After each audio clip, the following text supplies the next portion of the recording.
Hi, my name is Bill McCamley, and welcome to What the Bleep Does This Mean? It's a podcast where we try to talk about something complicated going on in our societies in 15 minutes or less and in language you can hopefully understand. And today we're going to talk about book bans and schools. I was on a local radio show this last week discussing some things that I care about, cuts to veteran services, Social Security, Medicare, education, those types of things. But just as I was going on, I overheard the woman on before me talking to the show host about her efforts to elect school board members that would ban books in our schools. I was able to find a copy online of her list and her reasoning. And as someone who likes having people be educated about the real world, this sort of thing scares me a lot. So let's talk a little bit about the history of book bans. In general, there are three reasons government agencies of any kind use to ban books: morality, offensive language, and political ideology. And those can all mean whatever you want. In the US, the first book ban was actually in 1637. The title was called New English Canaan or New Canaan, and it was written by this colonist named Thomas Morton, who didn't agree with many of the very strict rules that the Puritan governors of the colony had, like no dancing or drinking. It was basically like that movie Footloose on steroids. And he wrote a book criticizing those things and also how the colonists were treating the Native American folks that were already living there when these guys came over from England. The local government banned this book almost immediately as they viewed themselves as God's chosen people, and any information that didn't go along with their express interpretation of what that is with God, they didn't see it as fit for reading. It sure as hell wasn't the last time books have been banned, though. Uncle Tom's Cabin, which was written in the 1800s and described how shitty slavery was banned in the Confederate States, which were fighting for slavery during the Civil War. The Adventures of Huckleberry Finn has been called one of the great American novels. It's about a white kid fleeing abuse, teaming with a black man fleeing slavery, and it's renowned for its depiction of, again, how stupid slavery is. But it's been banned numerous times over the years for its use of the N-word and also for its quote unquote lack of respect for religion and adult authority.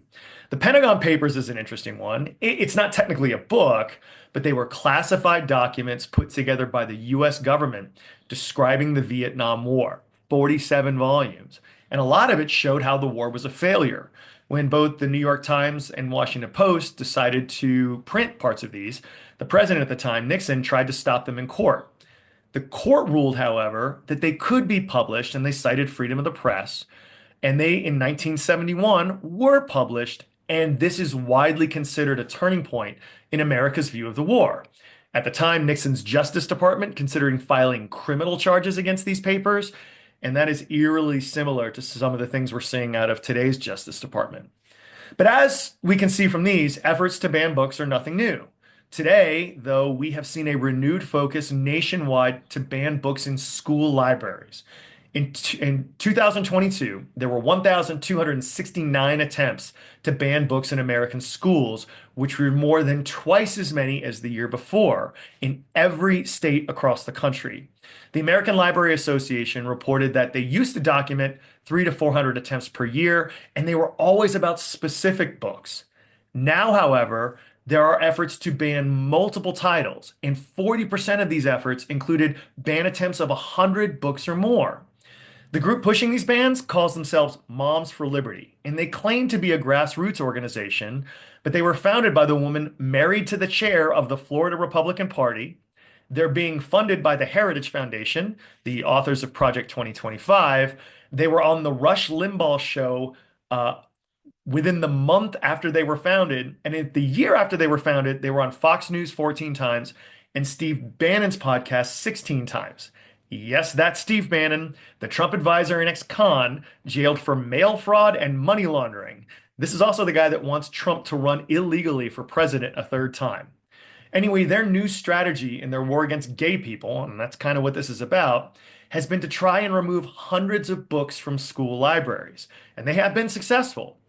In the 2023-24 school years, over 10,000 bans were recorded with more than 4,000 individual titles.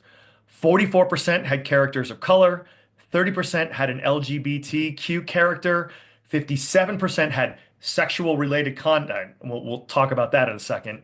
And 60% were written for young adult audiences about grief and death, drug use, suicide, depression, and sexual violence.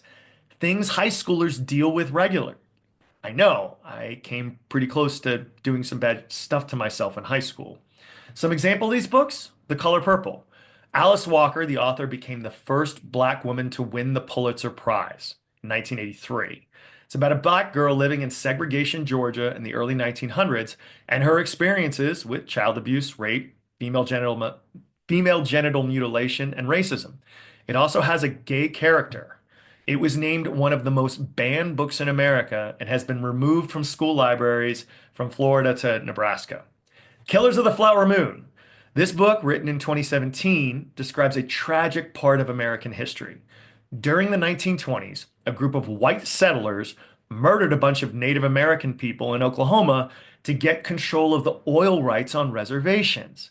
It became a bestseller, was made into a movie directed by Martin Scorsese and starring Leonardo DiCaprio, and it got 10 Oscar nominations, including for a lady named Molly Burkhart as the first Native American woman nominated for an Oscar.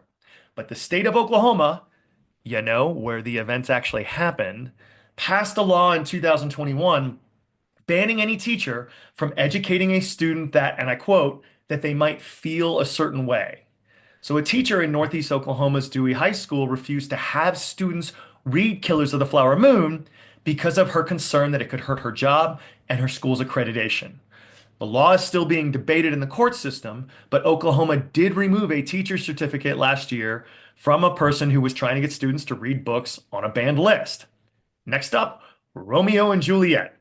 That's right, Shakespeare. A district near Tampa in Florida, Florida's the undisputed leader of states with banned books, is only allowing parts of the play in classrooms as part of their understanding of their Don't Say Gay law. Does Romeo and Juliet have a gay character? Nah.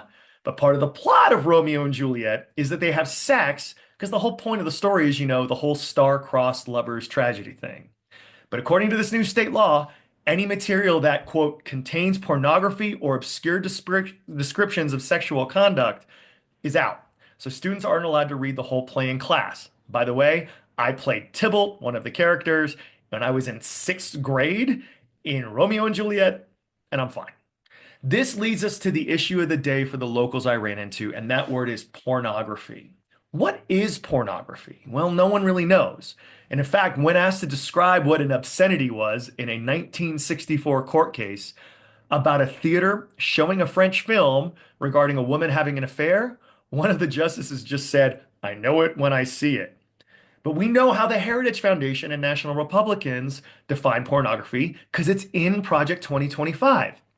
Again, this is a playbook for the National Republican Party. And on page 5, right in the beginning, it says that pornography includes the, quote, omnipresent propagation of transgender ideology and sexualization of children. And that's not it. Later in Project 2025, they call for removal of any mention of sexual orientation or gender identity from federal rules, which they've already started doing. And the kind of the dumbest example of this is they removed pictures of the Enola Gay from military websites. The Enola Gay, if you didn't know, it's the name of the B-29 bomber that dropped the first atomic weapon at the end of World War II. The plane was named after the pilot's mom, and there are no reports she was a lesbian. But apparently even the word gay was enough for censorship. And what does Project 2025 want done with purveyors of pornography, which it includes any book that mentions a trans or gay character? This is a quote.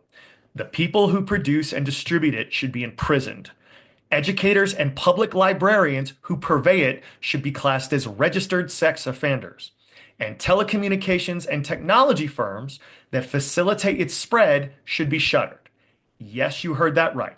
They want to make teachers and school librarians with any book they don't agree with into registered sex offenders. And that's not a fucking joke.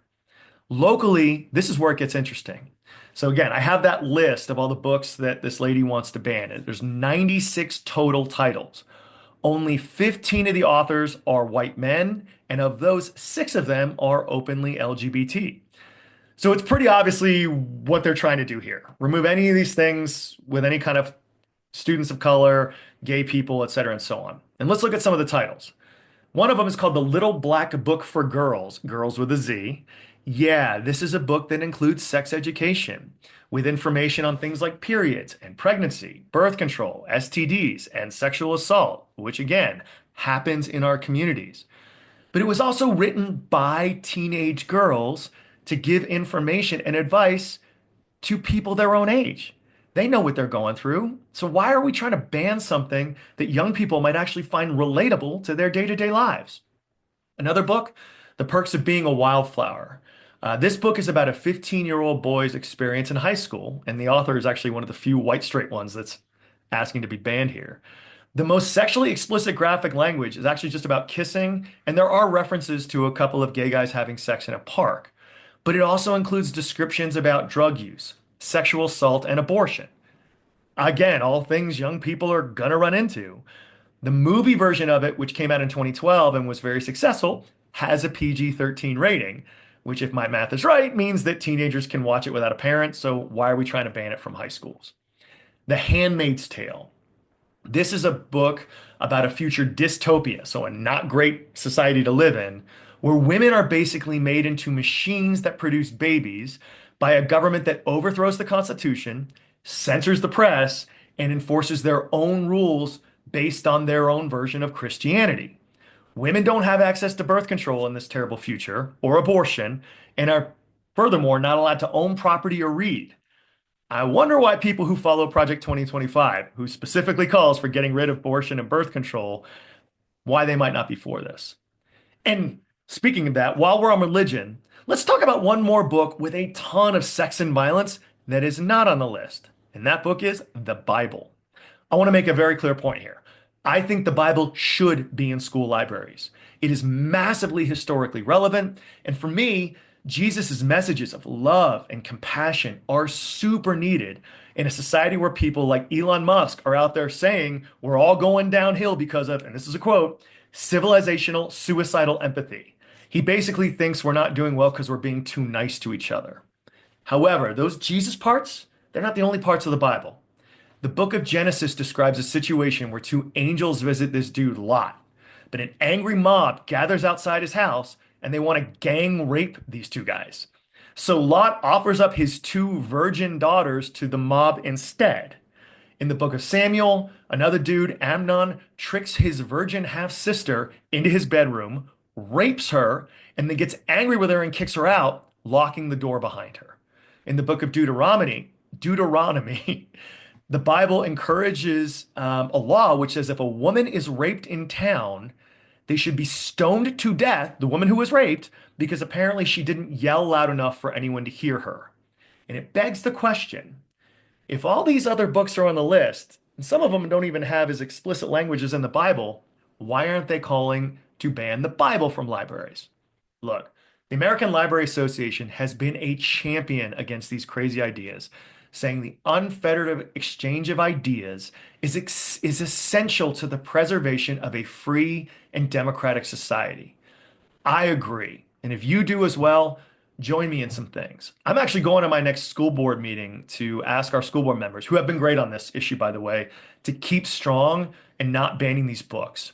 And if you believe that reading is good and that kids should know about stuff that happens to them in their day-to-day lives, make sure you participate in school board elections, state legislature races, and congressional races so that we can keep the freedoms and the information available for our kids that make our country great. Thanks for listening to this. Again, my name is Bill McCamley. What the bleep does this mean? If you have any questions or comments, you can feel free to comment on social media that you might find this on, or email me at whatthebleepdoesthismean@gmail.com. Thanks everyone for taking the time. Keep your heads up out there.